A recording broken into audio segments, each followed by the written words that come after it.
Psalm 105, God's faithfulness to his people. Give thanks to Yahweh, call on his name, proclaim his deeds among the peoples. Sing to him, sing praise to him, tell about all his wonderful works. Honor his holy name, let the hearts of those who seek Yahweh rejoice. Search for the Lord and for his strength, seek his face always. Remember the wonderful works he has done, his wonders and the judgments he has pronounced, you offspring of Abraham his servant, Jacob's descendants, his chosen ones. He is the Lord our God. His judgments govern the whole earth. He remembers his covenant forever, the promise he ordained for 1,000 generations, the covenant he made with Abraham, swore to Isaac, and confirmed to Jacob as a decree, and to Israel as an everlasting covenant. I will give the land of Canaan to you as your inherited portion. When they were few in number, very few indeed, and temporary residents in Canaan, wandering from nation to nation and from one kingdom to another, he allowed no one to oppress them. He rebuked kings on their behalf.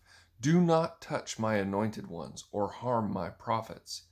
He called down famine against the land and destroyed the entire food supply. He had sent a man ahead of them, Joseph, who was sold as a slave.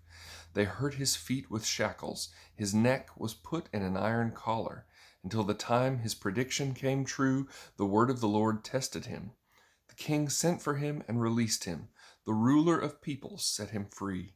He made him master of his household, ruler over all his possessions, binding his officials at will and instructing his elders. Then Israel went to Egypt. Jacob lived as a foreigner in the land of Ham. The Lord made his people very fruitful. He made them more numerous than their foes, whose hearts he turned to hate his people and to deal deceptively with his servants. He sent Moses his servant, and Aaron whom he had chosen. They performed his miraculous signs among them, and wonders in the land of Ham. He sent darkness, and it became dark, for did they not defy his commands? He turned their water into blood and caused their fish to die. Their land was overrun with frogs, even in their royal chambers. He spoke, and insects came, gnats throughout their country. He gave them hail for rain and lightning throughout their land. He struck their vines and fig trees and shattered the trees of their territory. He spoke, and locusts came, young locusts without number. They devoured all the vegetation in the land and consumed the produce of their land. He struck all the firstborn in their land, all their first progeny.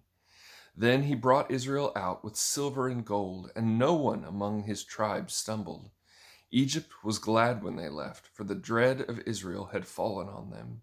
He spread a cloud as a covering and gave a fire to light up the night. They asked, and he brought quail and satisfied them with bread from heaven. He opened a rock, and water gushed out. It flowed like a stream in the desert.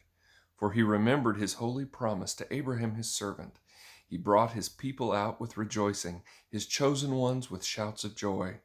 He gave them the lands of the nations, and they inherited what other peoples had worked for. All this happened so that they might keep his statutes and obey his instructions. Hallelujah.